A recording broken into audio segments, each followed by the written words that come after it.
Think your garden season is winding down. July is halfway through, and it feels like everything important is already in the ground, with harvest just around the corner. Those empty beds can look a little sad, can't they? But what if I told you that right now is actually the perfect time for another wave of planting? Today I'm going to tell you about 5 vegetables you not only can, but absolutely should sow in July. And I promise, one of them is definitely going to surprise you. A lot of gardeners pack up their tools after June. They worry that plants won't have enough time to mature before the cold weather hits. But that's a big mistake, and it means you miss out on fresh vegetables well into the fall. The secret is picking the right crops. We're talking about varieties that grow incredibly fast, or ones that actually prefer the cooler autumn temperatures over the heat of summer. We'll explore exactly these kinds of options, the ones that are guaranteed to give you a harvest. All right, kicking off our speedy garden lineup is the true garden sprinter. That's right, it's radish. You might be surprised, since many only think of planting it in spring. But planting in July often gives the best results. The secret? Daylight hours start to shorten, and radishes love shorter days. When the days are long, they tend to bolt, go to seed, instead of forming that nice, juicy root. So midsummer is actually the perfect time for them. Pick out some of the fastest maturing varieties. Look for fast ones like 18 days or French breakfast. The names say it all. In just 3 or 4 weeks after planting, you'll be crunching on fresh, crisp radishes straight from the garden bed. Imagine that. Planting is easy enough for a complete beginner. Just loosen the soil in an empty spot or bed. Make shallow rows just about ½ inch, 1 to 1.5 centimeters deep.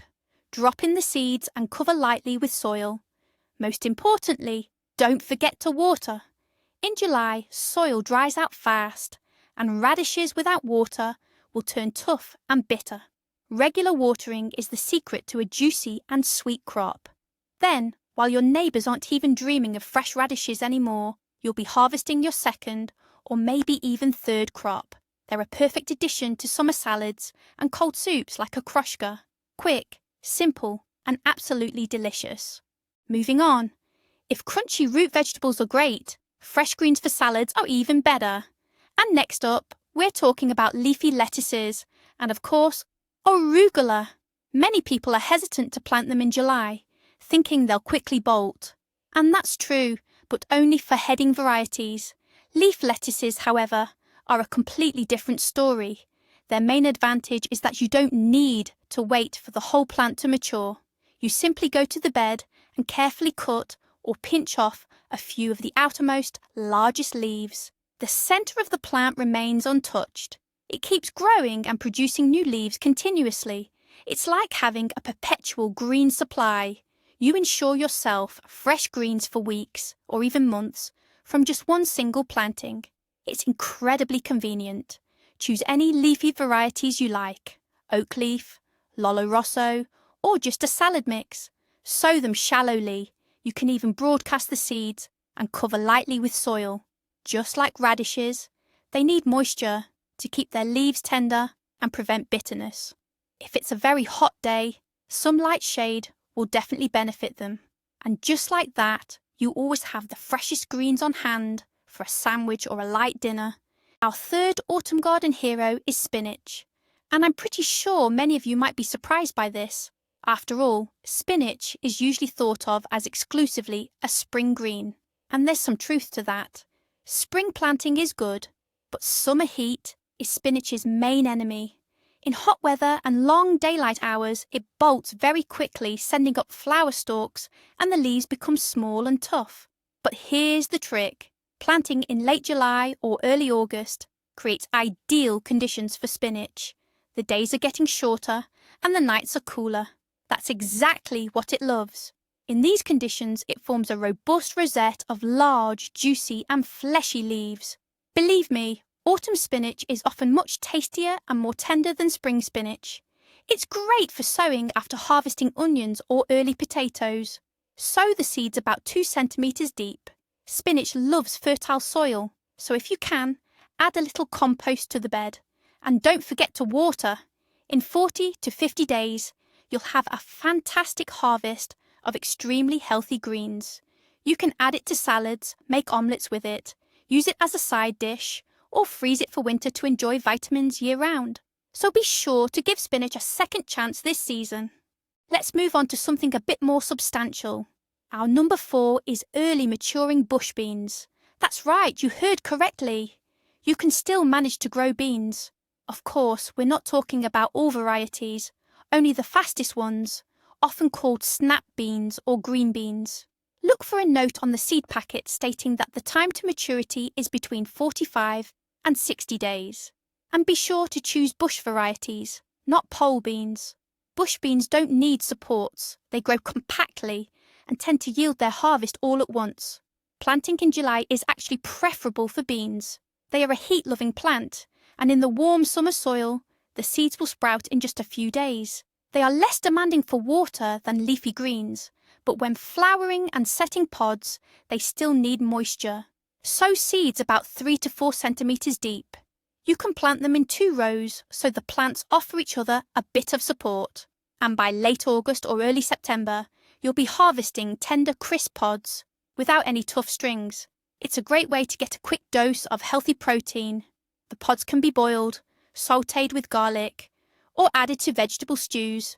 And if you have a big harvest, snap beans freeze really well. Just blanch them for a couple of minutes and pop them in the freezer. This frozen bounty will be a lifesaver in winter. And finally, rounding out our top 5 is something a little different which I'm sure will become your new favourite. It's daikon. Don't let the unfamiliar name scare you. Daikon is essentially a Japanese variety of radish, but with some major advantages. Firstly, its roots can grow to impressive sizes, while still remaining incredibly tender. Secondly, and most importantly, daikon has almost none of the mustard oils. This means it lacks that sharp bite that many people dislike in regular radishes. Its taste is mild, juicy, and slightly sweet. Like regular radishes, daikon is a short-day crop, so sowing it in July is just what the doctor ordered for it. Under these conditions, it won't bolt, go to seed, and will focus all its energy on forming a large, even root. Caring for it is surprisingly simple. Daikon isn't demanding about soil, though it will certainly grow more comfortably in loose ground. Sow seeds about 2 centimetres deep, leaving enough space between plants as the roots get big, and ensure it gets regular watering. In just 50 to 70 days, you can harvest your first snow-white icicles. Daikon is great for fresh salads, adding juiciness and a pleasant crunch. You can grate it with carrots, add it to okroshka, or even pickle it for winter. It's a real find for anyone wanting to try something new and get a guaranteed harvest in the fall. But here's the real game changer, the secret that will totally transform how you see your garden come midsummer. It's not just about what you plant, it's about how you utilise the space that opens up after your early crops are harvested. Take a look at that garden bed where you've just harvested your early potatoes, garlic, or onions. For a lot of gardeners, that's it. That piece of ground is done until next spring. But for us, that's just the beginning of a whole new chapter. By planting things like radishes, spinach, or daikon in that very spot, you're creating a continuous harvest machine. You're not just planting vegetables, you're effectively doubling your garden's output, getting fresh, healthy produce right from your beds until the first frost. Now, that's a real shift in how we think about gardening. So July isn't a time to wind down in the garden. It's a time for smart, proactive decisions. Fast-growing crops can help you extend your harvesting season and keep enjoying fresh produce well into the fall. Thanks for watching this video all the way through. If you found this helpful or learned something new, please give us a like and subscribe to our channel so you don't miss our future gardening tips and tricks. Now let's hear from you. What are you planning to plant in July? Or perhaps you have your own secrets for getting a second harvest. Be sure to share your experience and tips in the comments below.